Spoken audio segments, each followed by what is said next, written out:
16th জানুয়ারি আমার best ফ্রেন্ডের জন্মদিন ছিল।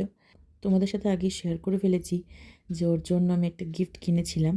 তো এইসব ভিডিওই আসছে হচ্ছে 16th জানুয়ারির পরেই অবশ্যই, কারণ আগে দেখলে তো ওর কাছে সারপ্রাইজ ব্যাপারটাই থাকতো না।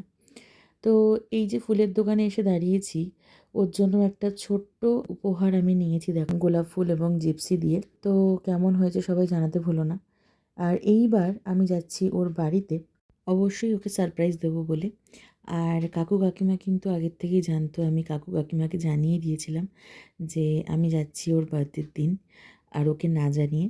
আর সেই জন্য ওর বাড়ির সামনে এসে যতটা সম্ভব চুপি চুপি গেট খুলে ঢুকে আওয়াজ যতটা সম্ভব কম হয় সেই চেষ্টা করেছি।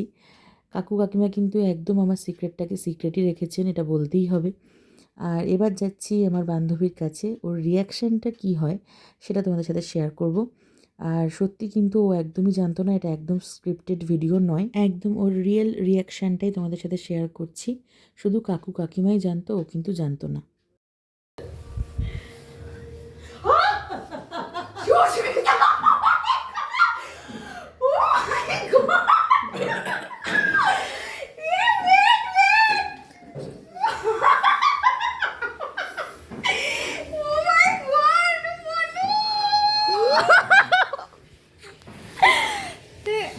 তো এই ছিল ওর অরিজিনাল রিয়াকশান। ভিডিওর পরবর্তী অংশে দেখা হচ্ছে, ততক্ষণ সবাই ভালো থেকো।